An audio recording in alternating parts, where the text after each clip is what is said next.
But before I start the official program, I do have a few comments that I need to make. On Saturday, I will be hosting a session on the stage about incivility in municipal politics. Now, I will be recording that session, and we'll be taking questions from the floor, and sometimes in that topic, some people may not want to stand up, take the mic, and actually ask questions out loud. So we do have a box right over on the strategic steps desk right over there. If you want a written question, if you have a question you don't feel comfortable asking it in a public setting while there's recording going on, you can go over there and actually just write a little note out, drop it in, and I will read it on stage on Sunday.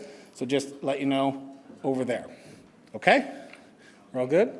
Okay. And if not, we will be stopping the recording after a few minutes, and Ian, the author of the book, Uncivil Society, will be here to answer your questions afterwards as well. So don't feel like you have to ask questions or have to drop it in. He will be here for a little bit after that for the breakout. And even tomorrow, if I'm not mistaken, right? Friday? If he makes it in time, like my plane didn't, he will be here. So we'll go from there.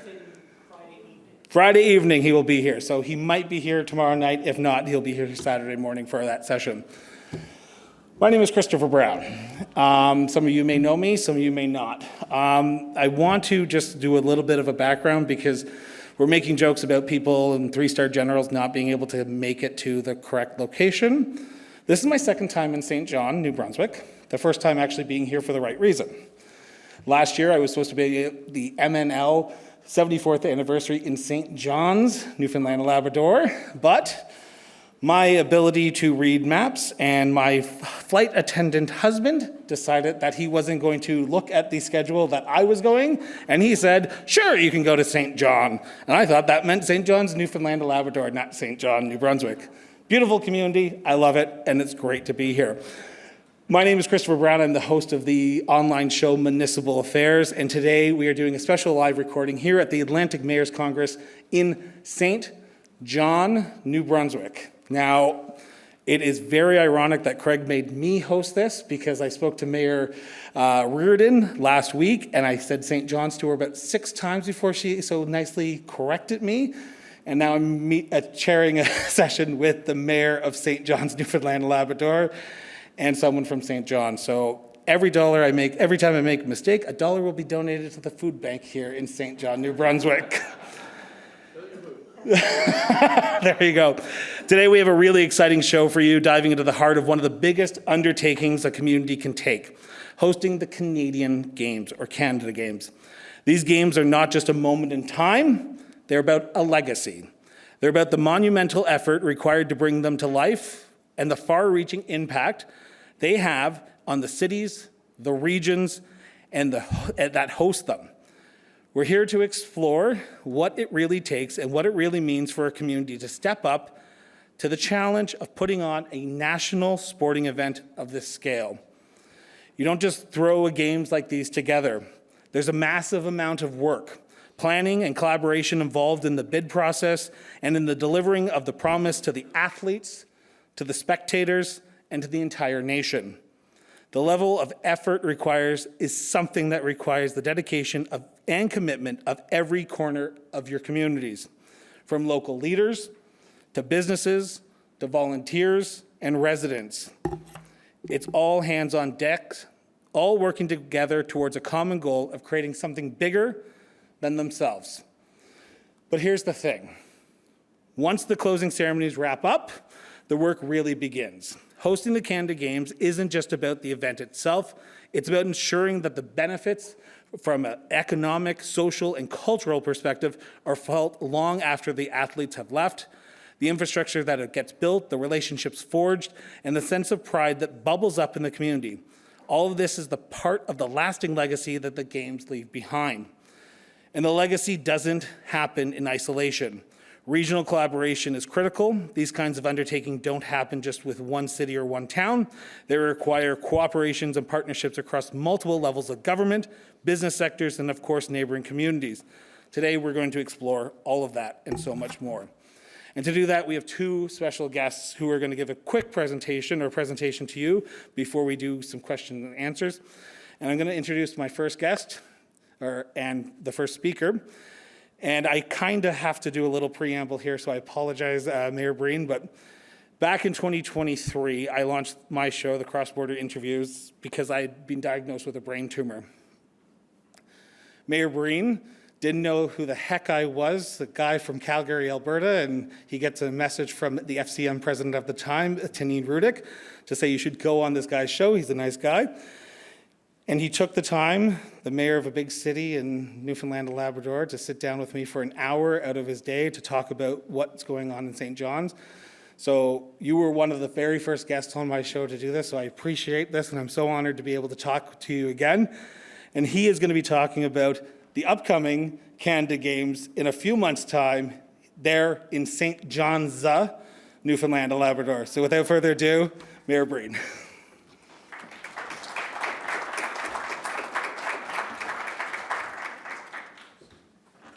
Well, thanks very much. And Chris, don't worry, as my friends from Newfoundland know, getting me to talk for an hour is not usually a problem.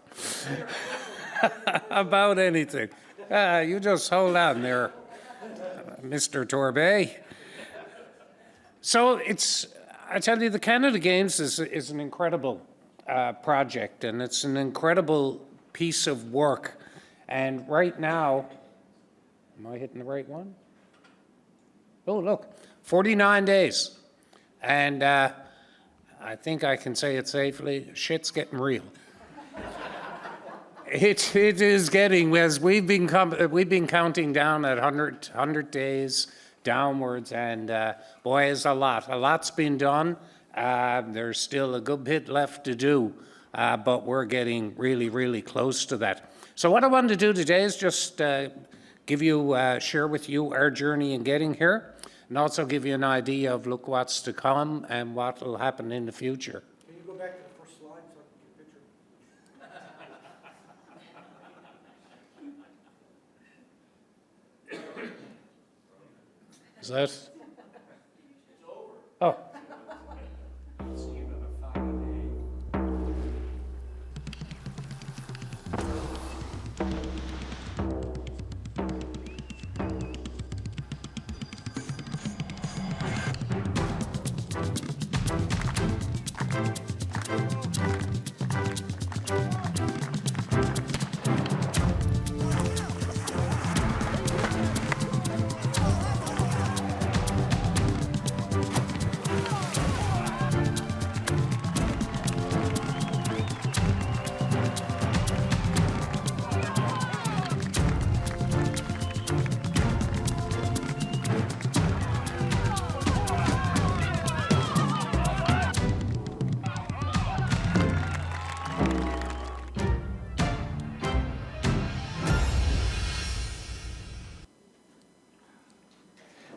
So,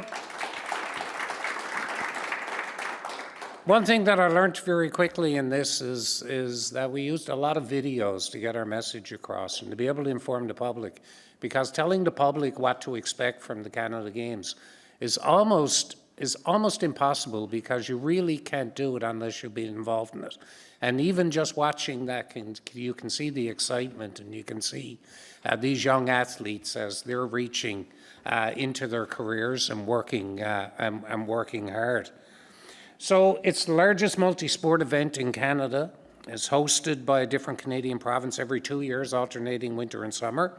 The last Winter Games was hosted in Charlottetown. It's truly inclusive, so able-bodied athletes and athletes with physical and intellectual disabilities compete in the same games environment. So in terms of hosting, oh, we skipped a slide, but that's okay. It's not the first time that St. John's has hosted. We hosted the games in 1977.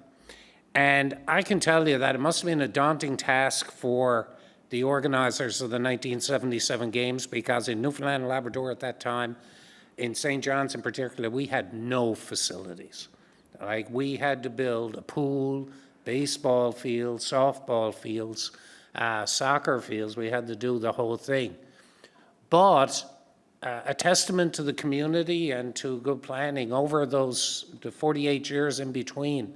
We've invested in those facilities. Many of them we're going to be using again in 2025 with upgrades. The Aqua Arena, our pool, was upgraded. We're using St. Pat's Ballpark for baseball, King George V soccer field. So it shows that when you get these legacy facilities, you need to invest in them and you need to maintain them into the future, and that's important.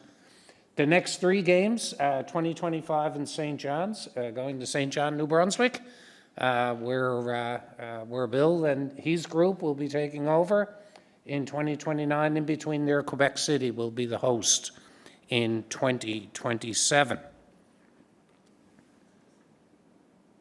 The numbers are very mind-boggling at times. You have 5,000 athletes, 5,000 athletes in the summer, 2,350 in the winter. So when you take all those into account, you'll have about 5,000 athletes, probably about 1,000 coaches, mission staff, but then you have parents, you have everything else. You're expecting close to around 10,000 people to come into the city of St. John's in a population of 113,000, plus your regular tourists that are hitting at that time. So it's really something else when you think about the impact that it has on the community. If you look at the benefits from it, you'll see the economic impact, $100 to $120 million. For us, we're going to add about $70 to $80 million worth of infrastructure, a new track, a new soccer field. We're adding, did about $25 million worth of renovations to the pool.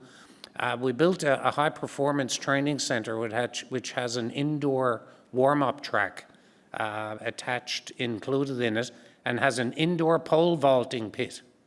Now, I went up there and I looked at it and I could see I'd be like a Wile E. Coyote on the wall at the end of it if I went at it. But it's that type of thing that allows our athletes to develop and allows them the proper training facilities to be able to succeed in the future.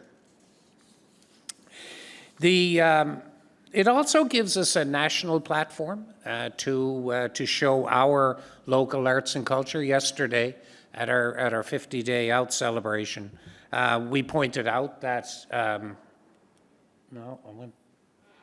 this thing is moving without me. There we are. Yesterday, we pointed out that we have a festival that we're going to be running for 2 weeks, consisting mainly of Newfoundland and Labrador talent, performing at various venues, including our pedestrian mall downtown. So it's going to be a chance for our entertainers to be able to showcase their talents to the world. So a great opportunity for them. The media exposure, the exposure of people who are coming here maybe to see their children or grandchildren compete and decide that they want to come back for a vacation. So it has a great potential there as well. It's also good for the community. And, these are times that are pretty tough between the economy and some of the social problems that we spoke about this morning. And, of course, the things that are happening in the world all around us. So having something in the community to make the community positive, give us all something to cheer about and be happy about is important. Also, this is going to be one of the greenest games ever. And we've been able to do a lot of great work with the Newfoundland and Labrador Multi-Material Stewardship Board in making sure that it is a very green games, even to the fact that the cars donated are electric cars from a manufacturer. So we're very proud of that. And we've put a lot of work towards the sustainability part of the games. The bid process, so we began this in winter of 2018. And if you talk about stability in government, back then, of all the politicians that were involved, I'm the only one left. And that's true. The federal minister is gone. We're on our third premier, and some of the cabinet ministers have either left or moved on to other portfolios. So when you talk about stability in municipal government, I think we have that cornered.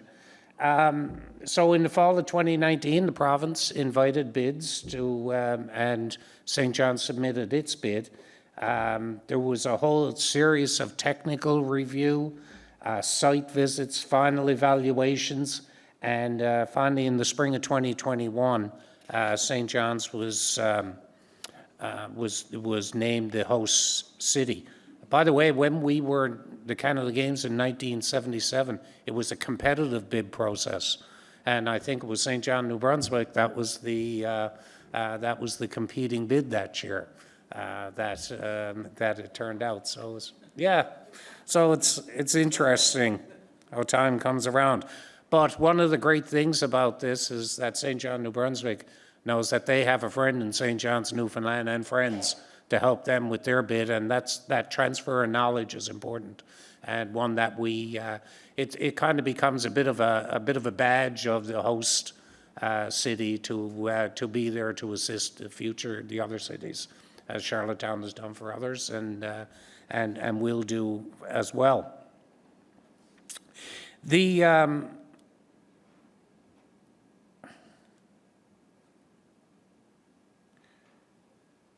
The bid focused on athlete-centered games, highlighting athletes' interests, need in planning and execution to ensure they have the best experience possible. The other thing that's really important about our games, and a big part of our bid, is how compact it is. So our athletes' village will be at Memorial University. Most of the venues are within walking distance of the athletes' village. Beach volleyball is going to be in Town of Paradise. So that's a bit longer out. Also hosting box lacrosse there, and we're also doing soccer and baseball. I think in Mount Pearl is the second baseball field, right? But we're doing a bike race in downtown St. John's. So you're going that day. It's going to be on Water Street and Harbour Drive if you've ever been in St. John's. So that's going to be one of the bike race venues. And we're also building a new mountain bike track in Pippi Park, which again is on Memorial University campus. So having that done and having that compactness is really important. So when we get to how you put this together, what we did, we have a person, Karen Sheriffs, in our Parks and Recreation Department. Karen's been to many games. She was seconded to the Canada Games Host Society from our rec department as the CEO. We've hired additional staff. I think right now we have about 60 staff on pretty much full-time on contract basis to the end of the games, and we'll probably have another 40 or 50 on temporarily. We'll be looking for, as you saw earlier, 5,000 volunteers. So it's a pretty daunting task. We have 30,000 hours of volunteer shifts to cover to make this work. So it's going to take a community to put this off. Again, myself and Tanya Haywood and Sandy Hickman are the councillor leads on this. But the volunteer part is really important. And we were running around 2,000 volunteers. So as a little, one of the things you do as your mirror when you're hosting this, you put yourself at the whim of the people that are running it, because you got to let the people run it. You usually say to them, if you need anything, let me know. And so then they call you and say, we need something. And sometimes it turns out to be very little. Other times, it turns out to be this.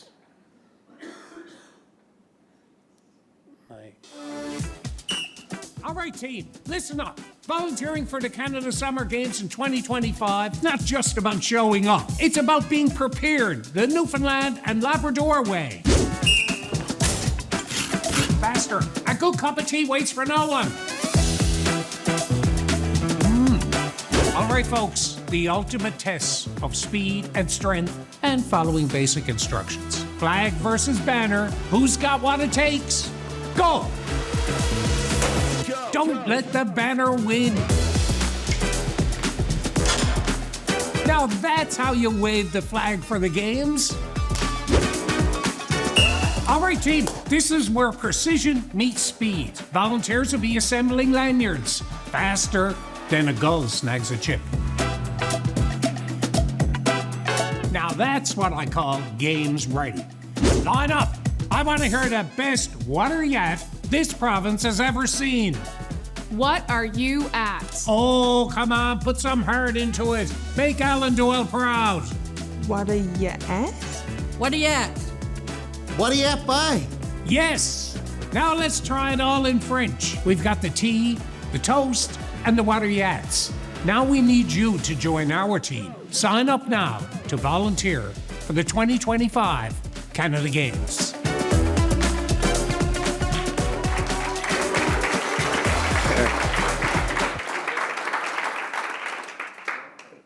So I thought originally that that was going to be on, Facebook and video and that. I think it's been on TV every night for the past 6 weeks. And during the hockey game and the news and to the point now where when I'm going out, I'm in Costco and people are calling out to me, what are you at? But it shows that when you're in this, you have to be creative along the way. Since that, our volunteer numbers really rose. We're at now about 4,700. We're getting to the 5,000 mark, and we'll probably end up getting there. And so it did work. Venue selection and venue standards. So these are just some of the venues that we're using for the games. Some of those already met the standards. Some of those didn't meet the standards. We have great cooperation with our partners. The town of Paradise built a new beach volleyball court, and is also I think we purchased the floor and that for the box lacrosse. But now we'll have a box lacrosse location in Paradise as a result of that. We also there was fields that got the turf replaced on them. So all those capital numbers came in mainly through contributions from the municipalities that were partners with us in it. The capital projects, total capital spend for the Canada Games, $80 million over 25 projects. Original financial commitment for the city was $3 million. We provided additional capital funding towards city venue improvements, $2 million for field of play improvements and beautification at multiple facilities. We installed new lighting at the Caribou Softball Complex, and we put a new parking lot. We have a tennis court there that was built for the 77 games, Greenbelt. In 1982, we built a dome to go over the tennis courts, and for this games, we replaced the dome. So we'll have a brand new, courts are resurfaced, and we'll have a brand new tennis dome there as well. We also built the Fortis Canada Games Complex. So through our corporate partners and sponsors, Fortis, owners of Newfoundland Power Company, we built the track and field, a new track, soccer turf, indoor training facility, and seating capacity, 2,000 for track and field and 1,000 for soccer. And it's certainly a beautiful facility and is going to make a big difference to the athletics program in the province and in the city. And as I pointed out, there's the venues. So you see all the venues there in the middle around the campus of Memorial University. Really cuts down on our transportation costs and our logistics costs. For the games. We did accessibility audits, so we have audits completed at the sports venues and the athletes' village. We also made some temporary changes and made some permanent changes as well, where we could. So that's a very important part of the games, is to make sure that it's accessible for everyone, spectators, athletes alike. And just to finish up very quickly, the sustainability initiatives that I pointed out before, the safe sport promotion.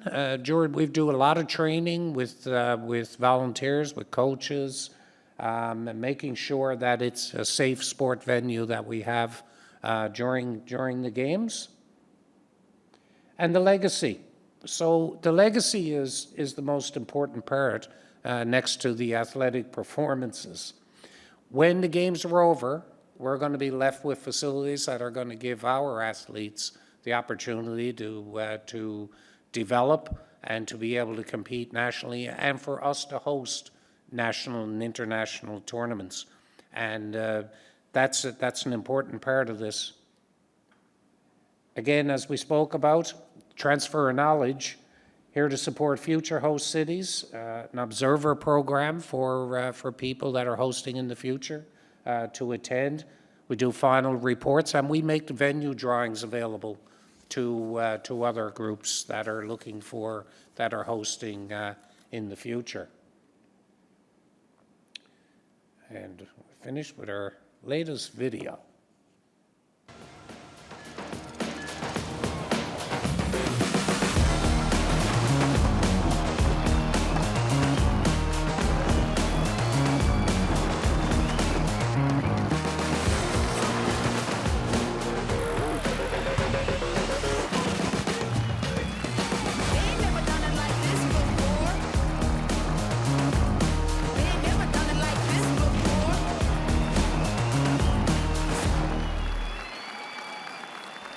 Thank you very much.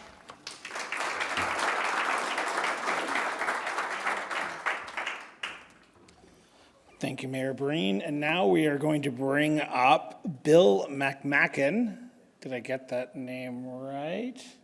I see some nodding here. Yes, okay, good. The 2029 Bid Committee Co-Chair from, I get to say this because I didn't get it right in my notes, Moncton St. John's 2029 Canada Games. Bill and his team are tirelessly working behind the scenes to make the 2029 Games a massive success. So Bill, come on up.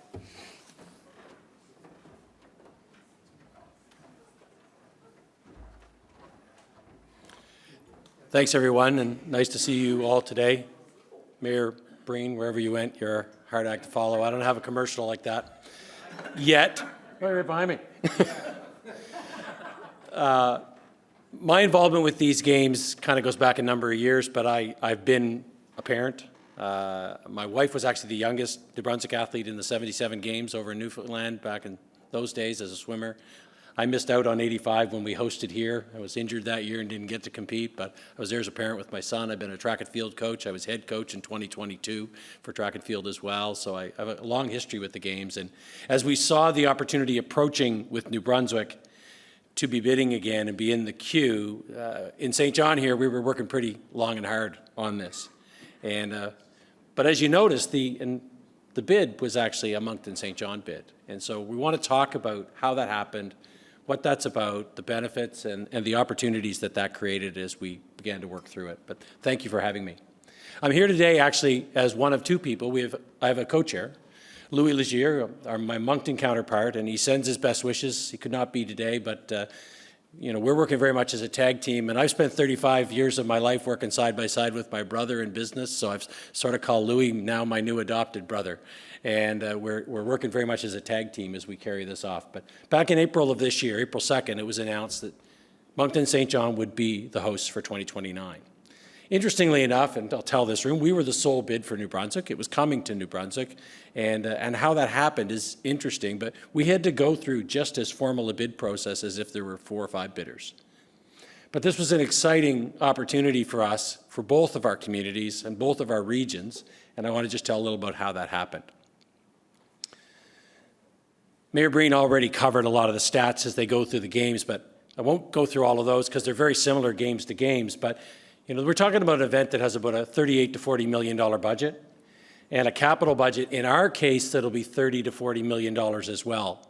And that's a little smaller than the one you would have saw moments ago with the St. John's presentation. This comes with a kind of pre-secured funding formula with the feds and the province and the municipalities that you have to agree to, and a significant portion that we also have to raise. I'll cover that a little further on. But the good news is this is an event that comes with funding already committed and part of a multi-level strategy between the provinces, the federal government, and municipalities to support it. Our path, much like St. John's, has started about 2 years ago for our community as our Economic Development and Tourism Department began to envision this with the sense of doing it on our own. And ironically, but no surprise, our counterparts in Moncton were doing the same thing. Everybody was sort of, that community was digging through the files, looking at how could we do this, what type of venues do we have. The bid process started formally in January 2024, and very quickly we were encouraged by the provincial government for communities to partner. Now, we were thinking St. John, Rossay, Quispamsis, but really what they meant was, maybe St. John Moncton, maybe St. John Fredericton, maybe something like that. Very quickly after that, after bits of discussion, our mayors picked up on this, and they said, there's a little bit of risk involved with this. There's a little bit of reward involved with this, but maybe we're better if we do it together. We're a small province in the great scheme of things. We really do have 3 strong, vibrant municipal regions. And is there an opportunity to do it together? And quite quickly, we were encouraged by our mayors and provincial leadership to pursue a joint bid, which was announced about April of 2024. Very proud to say in my region that it represents a very strong partnership with the Fundy Region Services Commission and all of the communities and municipalities from Hampton to here to St. Martin's and Granby, Westfield, Quispamsis, and Rossay partnering together to be the host. And in Moncton, similar partnerships are being struck between Dieppe and Riverview and events being hosted across those regions. So that's, for me, that's a really significant aspect of this in terms of our ability to work together. Obviously, the other partners that are there, whether it's economic development agencies or other levels of government, are important. And also over 30 venue partners, some of which are municipal, some of which are university. We went through a technical evaluation, we went through a bid evaluation, we had to go through all these same hoops, just as if we were competing against another community. And we had to convince our communities to pay a bid fee, just like any other large event you'd go after, and be committed to providing funding as part of the overall funding structure. We spent a little bit of money on contracted comms support, but the bulk of this was driven by a small leadership team led by Louis and I as the bid hosts, the bid committee chairs, but we were both also recruited to stay on and host and chair the host society as it develops and becomes more active. So our plan is to ultimately carry this through to 29 and completion. The municipal commitments are there. They basically have to deal with payment of fees. They have to assist us with making sure we meet the hosting standards. There's financial commitments. There's commitments to standards. There's commitments to all kinds of things that we do. They have to adhere to sponsorship and legacy requirements. They have to agree to name at least one facility as a Canada Games asset. What's interesting is you stand in a community that has 2 Canada Games assets, still called Canada Games facilities from 1985. So from our community, we had a real interest in seeing this come back because we live every day the value that comes from those long-term assets. But why a joint bid? We live in unusual times, and when we started this, we didn't have all the chaos going on across the border, but we had a lot of other stuff going on, whether it was people living in the streets in tents or all kinds of things that all of you deal with as mayors. We have competing priorities. And the question was, how could we really have a fiscally responsible structure to deliver a games for Canada that could be done well? One of the biggest aspects of this was, could we optimize the venues? Both communities, we have legacy venues that need some refreshing, but we have a lot of really good venues. Moncton has an outstanding investment across Moncton, Dieppe, and Riverview of great assets they've built in the sports fields community and around the University of Moncton. The other thing, neither one of us between our 2 campuses really had enough residence rooms to house everybody. So we were each on our own kind of looking at, okay, where do we put all the athletes? How do we manage this effectively?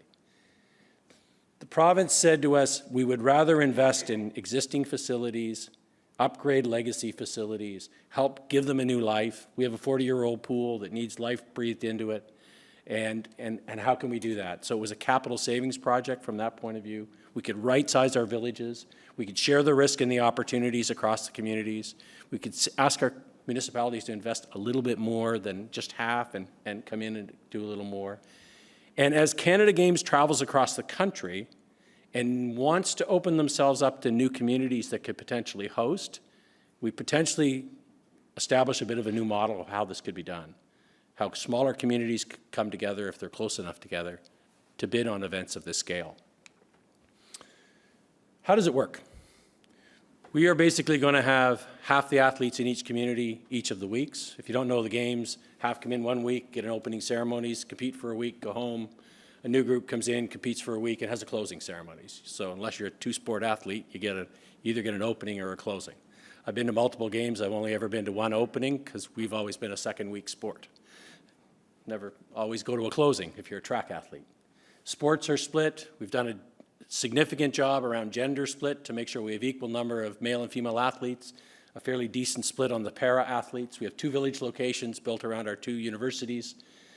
We're going to create an athlete experience that's strong in both of those villages. We're going to have cultural events across both of those communities. So we'll have 2 cultural festivals going for 2 weeks, which is going to be a bit of a logistical aspect, but both our communities have venues in our downtown where we do that on a regular basis that we'll capitalize on. You have the opportunity out here to see on our waterfront where ours is, but down on the riverfront in Moncton, and there's a number of places as well.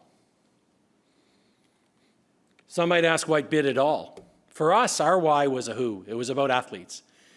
You can probably sense based on my background, and actually Louis as well. He was at Canada Games in 2013. His daughter was a very competitive swimmer, went on to compete in the NCAA. And we both look at this really from an athlete point of view.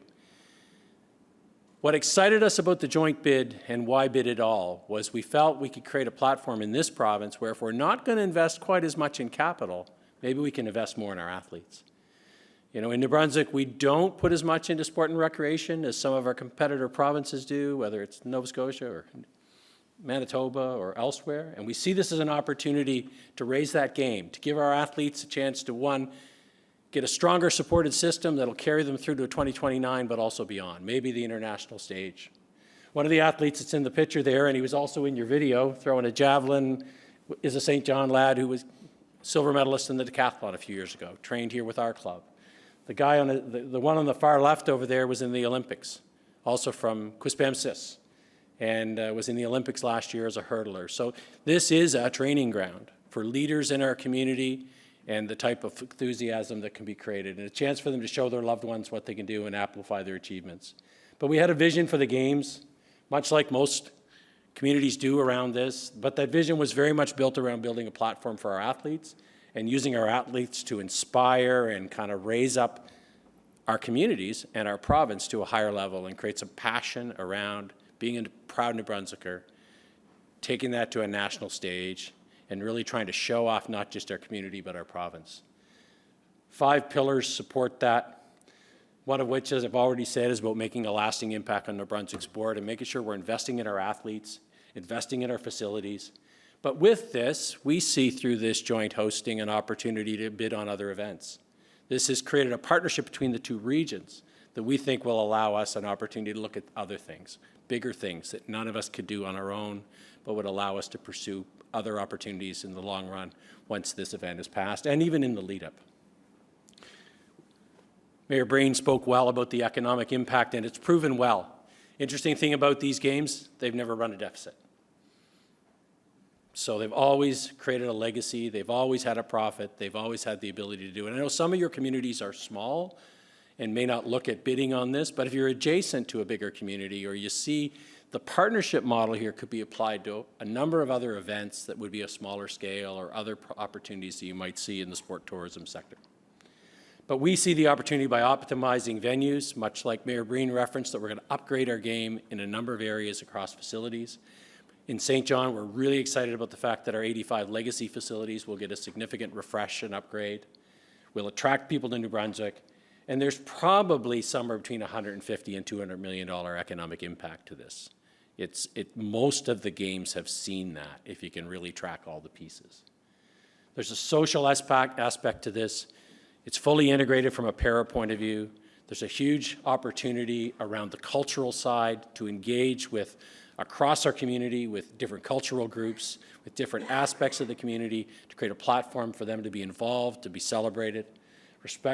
Reinvigorated volunteerism, and an opportunity to see our sports strengthen from a volunteer point of view as we involve more coaches in that.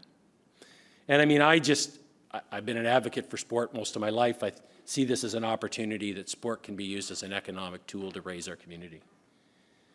We want to showcase New Brunswick culture. We want people to realize where we are. We have a two-city opportunity. We have a strong, vibrant Francophone community up the river, up the road in the Moncton side, Dieppe, Riverview, that can provide that side. We have the Bay of Fundy side here that we can do different things. We can make the two communities come together, and we can have many people that might travel back and forth to see different sports, take advantage of both of those cultural opportunities, and obviously to attend the opening in one community.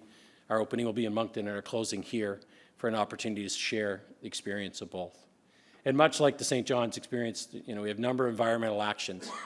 One of which is just the fact that we're really reusing a lot of facilities, that we're doing a lot of things where we're not having to build anew, but we're also taking older facilities and refreshing them and bringing them up to date. And we're looking at, much like the St. John's bid, we're looking at trying to be as compact as possible, making sure that athletes don't have to travel as far. And clear accountability around legacy management. The Canada Games Council has been outstanding at kind of transferring knowledge from games to games, and this is a growing area where they're getting better at sort of tracking this. So why collaborate? I think I've said it. We had all the venues.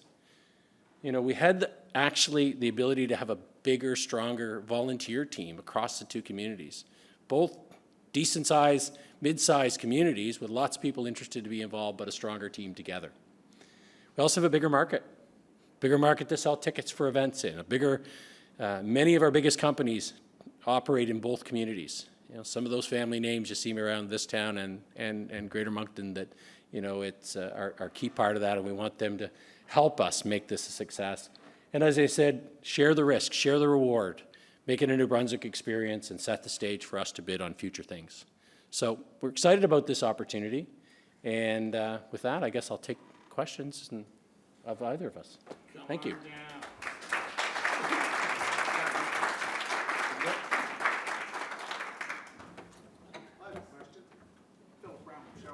Yes. So Summerside, Charlottetown. You're jumping the gun, Philip. Mayor Brown, we got a 15-minute round table, then you're going to take your questions. Okay. So stick with us. I guess I don't need to ask. If you have a question, be prepared, because in about 15 minutes, I guess the Browns are just really on board with asking questions today. There you go.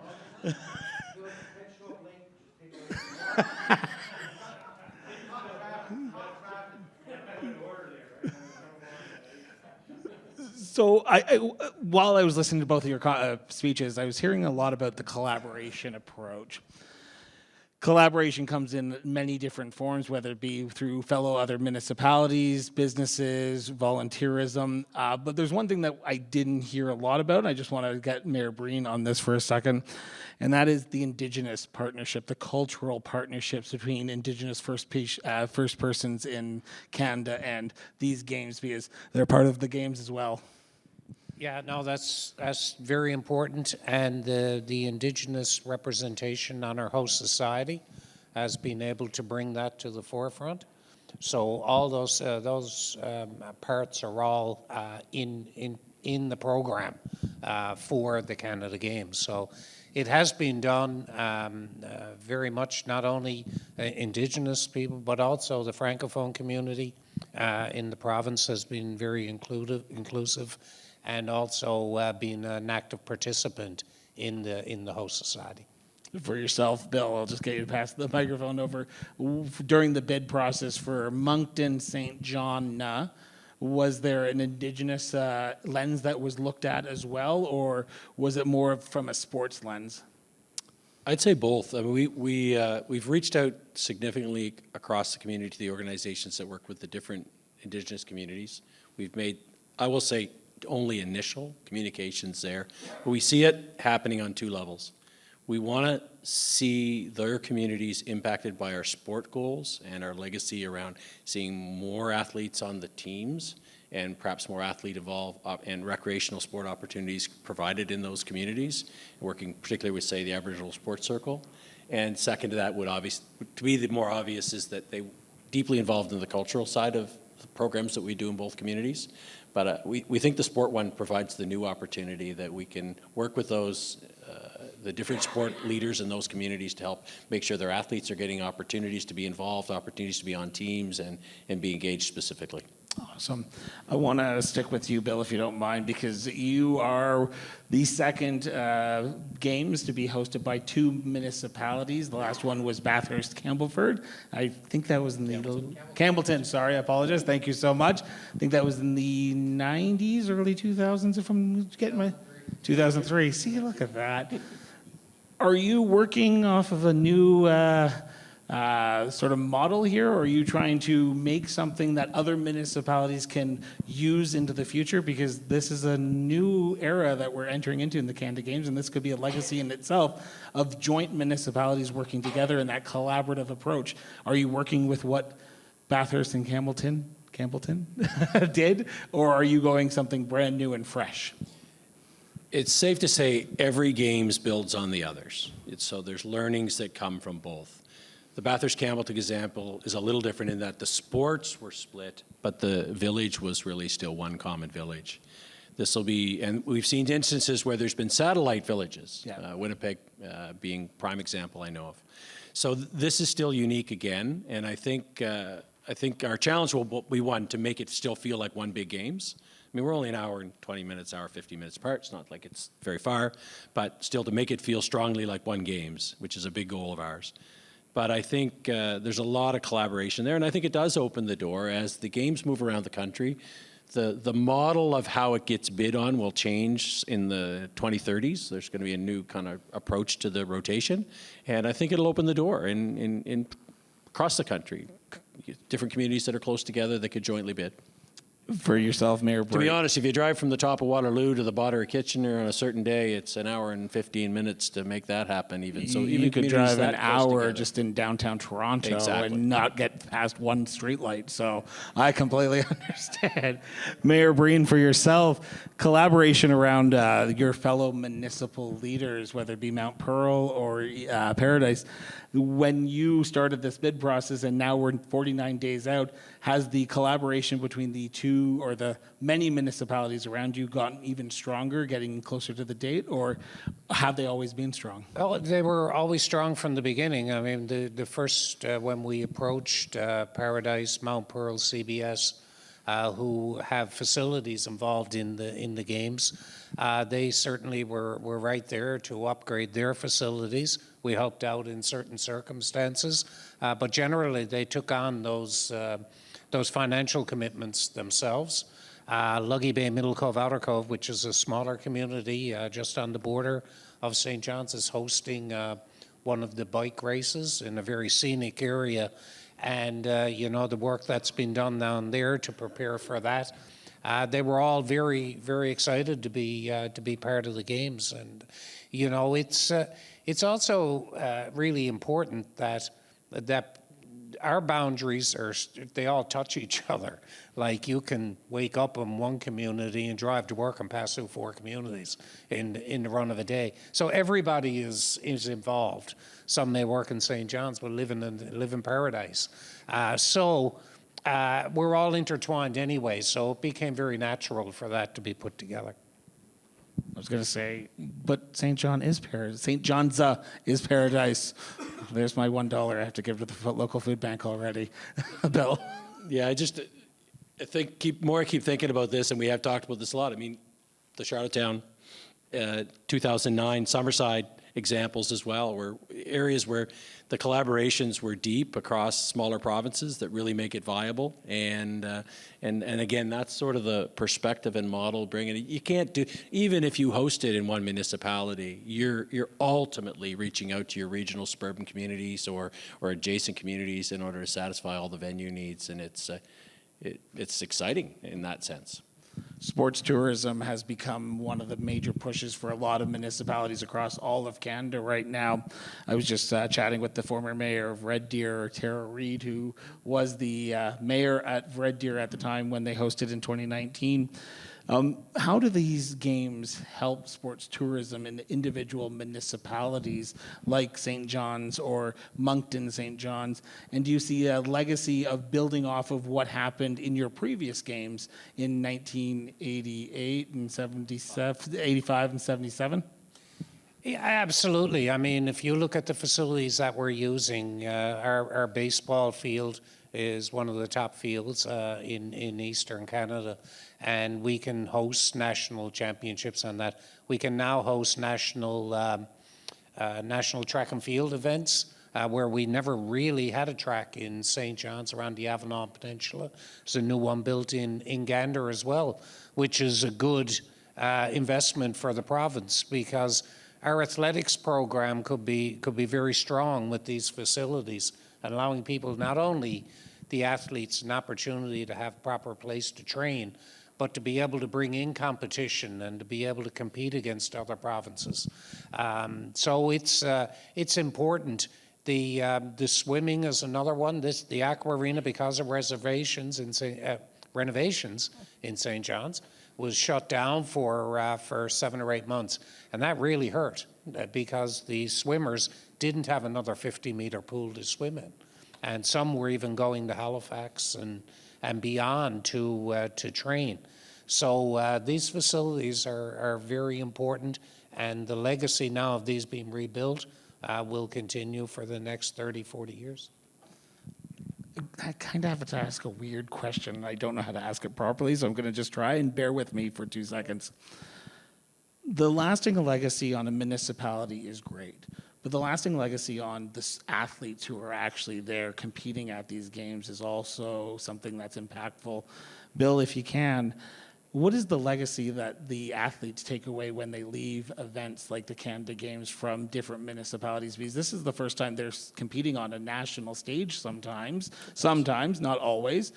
Is there a legacy that they can take away from these type of events when they come to a place like Moncton St. John or St. John's? I mean, these types of events and cultural events and things that form our youth are foundational to them being leaders. And when you look at people that inhabit future council tables or become mayors or all kinds of things, or lead sport organizations or whatever, a lot of that passion and skill comes from those other activities outside the classroom, like a games like this. For many athletes to come to a Canada Games, it may not be their first time to compete at a national championships. Many of our track and field athletics athletes, they will have gone to nationals before, but you don't get that many opportunities to represent your province, and most athletes don't get a chance to go to a multi-sport games. That's what makes this truly unique.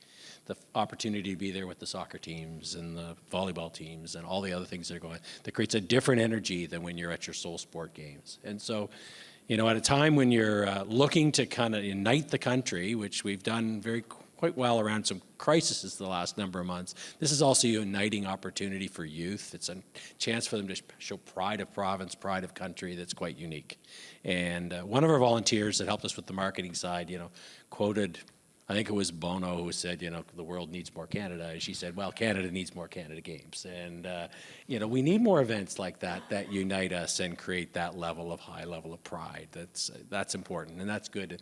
And the impact that has on their lives is huge. For some, it might be the pinnacle. For some, it just might be a platform to go further. Is there pride from the municipalities when they get selected? Oh, and yeah. the legacy that lasts for 20, 30 years afterwards, that you can still drive by and say, oh, there's the Canada Games arena or facility? I think we take it for granted. And I mean, our deputy mayor's here, and at times we struggle with our legacy of a pool because it costs us a lot to maintain it. And, you know, municipalities struggle with that. And others would feel the same about some of those. But you know what? When you bring the bid people back from Canada Games Council and they walk around the street 40 years later and still see a logo on the building and a logo on a stadium from a 1985 event that's still fresh because we just actually refreshed them, you know, it's a pride. It's an opportunity. It was a high point for our community in 1985, and we're excited that it'll be another high point for Moncton St. John in the same way in 29.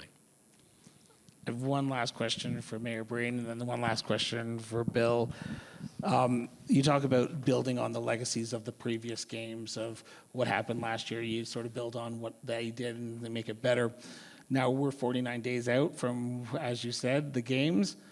Is there been anything that you went, I wish we could do that over again because we only have such little time before the games start? Or are they as good as they're going to be when we officially open the summer games here in August? They're going to be incredible anyway. I mean, if for those that have visited Newfoundland and Labrador and visited St. John's, and you walk down Water Street and you hear the music coming out of the bars and restaurants, and you know, I always tell people some of your best memories in St. John's come from just a chat you're having with someone while you're waiting to cross the street. And the comments that they may make to you will probably last with you forever. So these are types of the things that people will experience in St. John's. You can't make that. You can't fabricate it. You can't design it. It just happens, and that's what we're going to do. We're going to rock the rock, and we're going to make magic happen in St. John's. Can't wait to rock the rock with you. For Moncton St. John, we're at the beginning of this journey for 4 years until 2029. Do you look at the legacy already, or are you just focused solely on what the games can be and let the legacy be determined by what the people of Moncton St. John want it to be? The legacy is a part of it you think of all the way through. You know, you really do, and it might be partly for me, having living in a former host town, but I think generally you really look at what are you going to do, and Canada Games Council, as part of the bid, wants you to say, what can you do for your community because of this games, but what can you also do for the movement of Canada Games to make it better? And so there's very much a focus around creating a track record that people can follow, building a program that, you know, teaches the next. And Mayor Breen referenced the Transfer of Knowledge program and the Observer program they offer is part of the game. So the legacy's a part and parcel of it. We have assets that are legacies here, but we also have a financial legacy. We have a foundation created out of the 85 games that continues to support athletes across our region, and we hope will be a supporter of our games that was started with the legacy profit that was left over in 85. It still goes. The board still meets. It doles out money to athletes. And so that in itself is, even in a small way, it's just always there. It's an important part of it. Oh, one quick story. One quick story. From the mayor who says he can talk for an hour. Yeah. One quick story. Let's do it. 1977 Canada Games, Newfoundland won a gold medal in swimming. And it was an evening at the Aqua Arena. Now, Newfoundland had probably never won a swimming medal before in the history of the games. Aren't you surrounded by water? So the next day was the day that Elvis died. Oh, geez. The headline in the Telegram on top was Tucker wins gold medal. Below was Elvis dies. The only time. Oh, gee. Oh. That was an amazing story. Yeah. I think we're going to turn to some audience questions, and I'm pretty sure we don't have any from Philip Brown. But Mayor Brown, go ahead. That's a great saying. Chris, thank you for putting this on. I just want to say that in 2023, Summerside, Charlottetown, the whole island community hosted the games. So Newfoundland, Labrador can't compete against a whole island holding the games, but I'll tell you, we showed we put on a great show. But follow up on the Canada Games Council. That's the rock of this whole organization since 1967. I sat on the board along with Wayne was there on and off, but it was an honor to sit on that board throughout the games. I know Mayor Kutcher also did at the final end of the games. But the last time we had the Winter Games on Prince Edward Island was 1991. 33 years later, we had the games, 32 years later, we had the games again on Prince Edward Island using a legacy arena, the Eastlink Multi-Use Sports Entertainment Center, which will be the home or the venue site for the 2027 Scotties curling tournament in Charlottetown. And also UPEI had built the field house in 1991. It was also used as the venue, part of the 2023 games. UPEI built a $60 million residence, and that was the athletes' village for the whole 2 weeks. Summerside got the bubble, which is part of their Summerside landscape, but all pluses. And Danny, you're going to have a great time with the games. We had a fantastic 2 weeks, and the best night of the whole event for me was Saskatchewan against Ontario for the final for the gold medal. The place was packed to the rafters at the Eastlink Centre, and it was a game to be watched. Ontario did win, but it was a great games. Thank you. That's my comment. No question. No question. I'm not going to ask a question. Was there a question in there? Rock the rock. Okay, I just got. There was a question before we got going about one of the smaller communities, who said, this isn't relevant, we'll never host the Canada Games. And you're right in terms of probably not hosting these events. It does only really come to community of a certain scale. But the model of the collaboration to look at other events and there's a myriad of other opportunities out there, across the sport world and obviously the cultural world where you can look at them. And so there's a lot to glean from these exercises, and as host communities, sometimes the knowledge we have, even though it might be a sport event versus a cultural event, is still helpful. So draw on your colleagues in the other places that are hosting to see how you can step into that, because I don't think there's events out there for every size of community, in my view. So I got a question, but I'm going to ask it to myself, and then I'm going to give you the answer, so I know it's going to be right. So the question is, what is the benefit to the surrounding communities when St. John's is hosting Canada Games? And the answer is, for my town, number one, a young athlete from our town is part of Danny's host committee, so that give him an opportunity to be able to participate in that.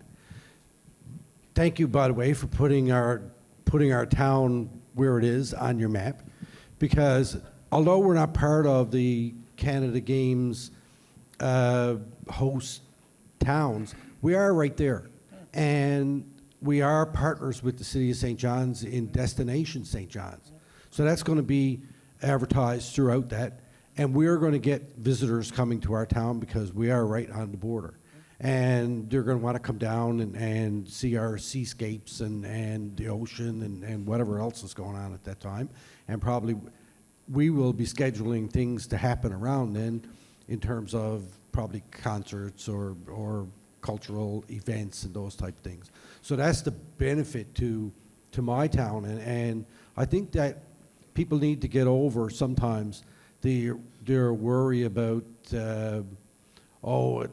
St. John's is next to us, they're big city and we're going to get overshadowed. But when we work together with them and they bring tens of thousands of people into the city, it benefits us because those people are going to come down if they really want to have a good time, and they're going to come to Torbay. So thank you for that.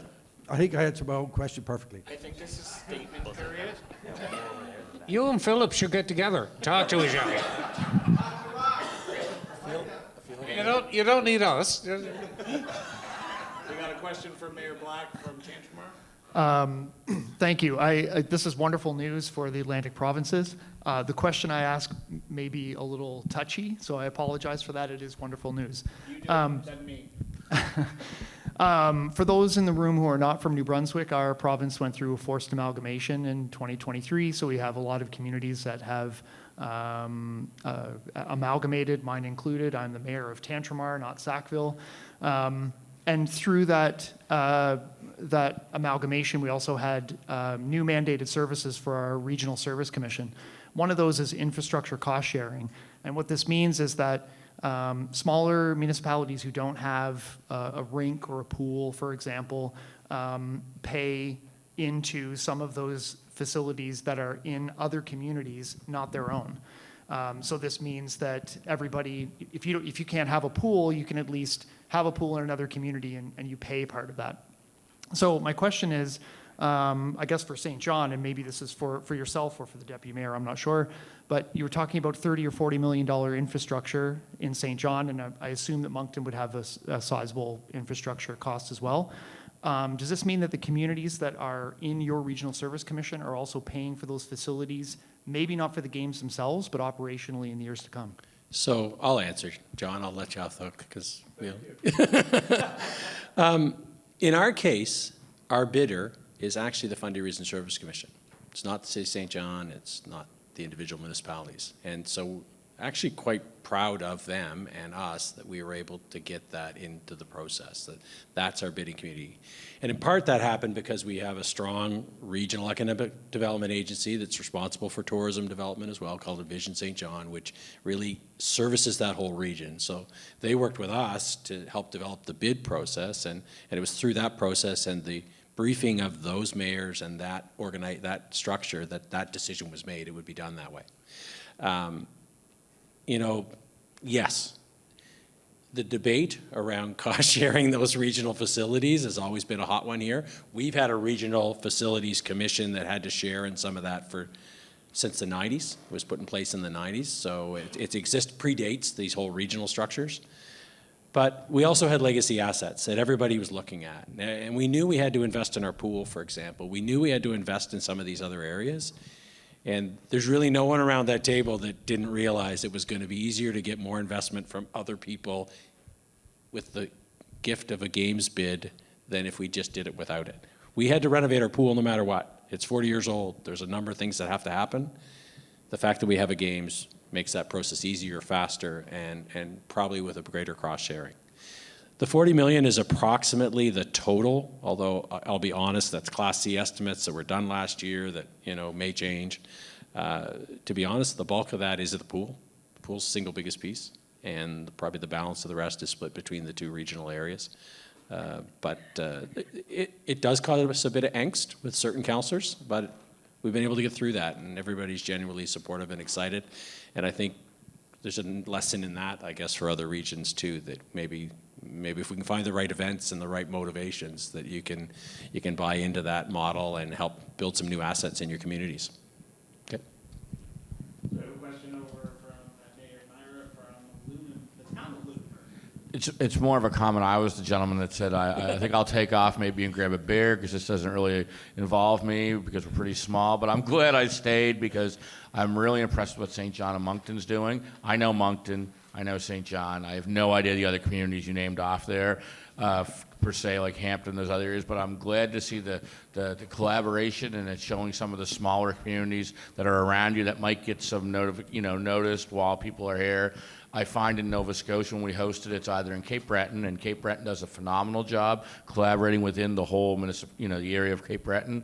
When it comes to HRM, I find a lot of times everything is in HRM, which is great for HRM, but if the province is throwing in money and other things, there are other communities outside of HRM that could benefit by having some smaller activities or events in those areas. So I was really glad I stayed and heard your presentation, because if Halifax would put a bid in, say down the road, I know that some of us would be speaking up and saying, what about us, because we can do this or we can do that. Just the smaller events.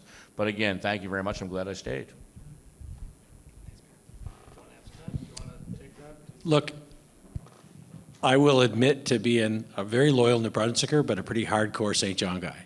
And, it took us a little while, and I can't speak for my counterparts in Moncton and other communities in terms of how they felt, but, very quickly, actually, once we did sit down across the table and say, okay, we both have gaps that we're going to struggle with to deliver this.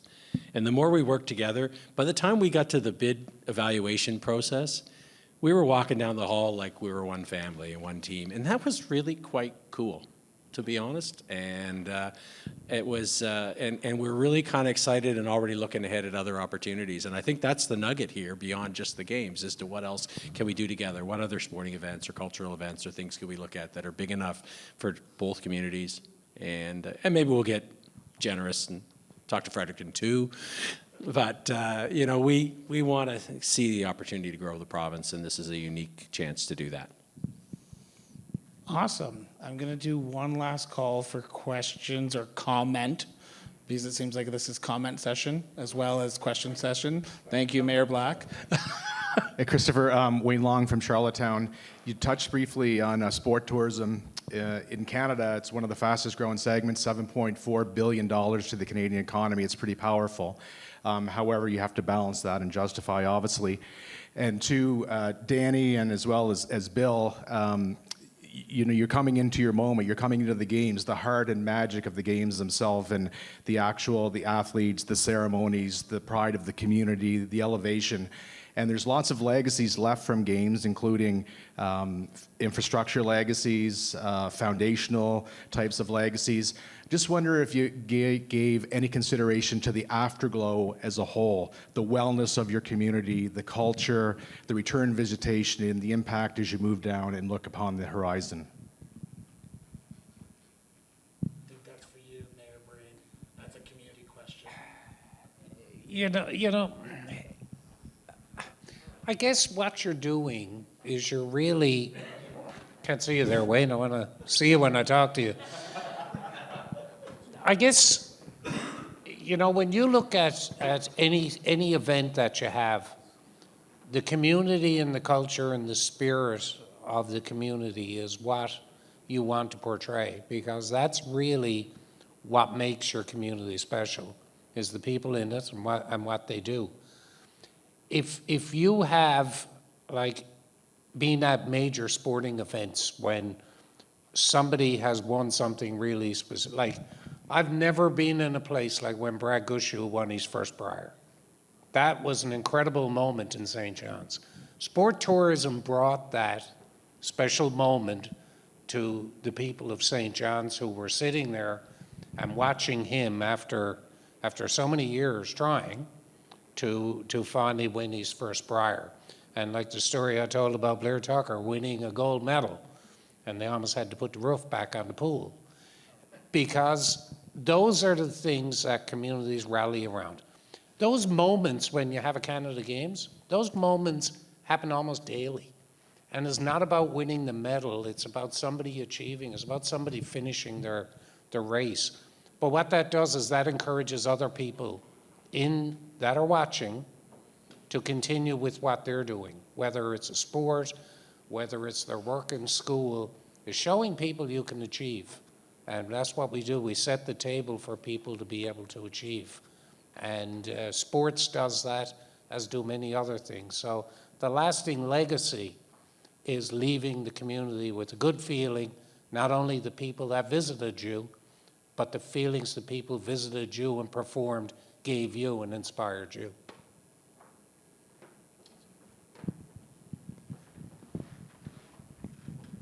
And with that, I think I got the wrap-up message from Craig. I want to thank Bill and Mayor Breen for sitting down for the last hour and now 15 minutes. I'm going with that man for a beer. There you go, okay. So beers on Mayor Breen after this, so you just heard it. Thank you so much for everyone for taking time out of your busy schedule to do this, and also for all of you who asked questions, gave us comments. I believe we're going to be turning it back over to Craig Pollitt now to sort of finalize what the rest of the day is.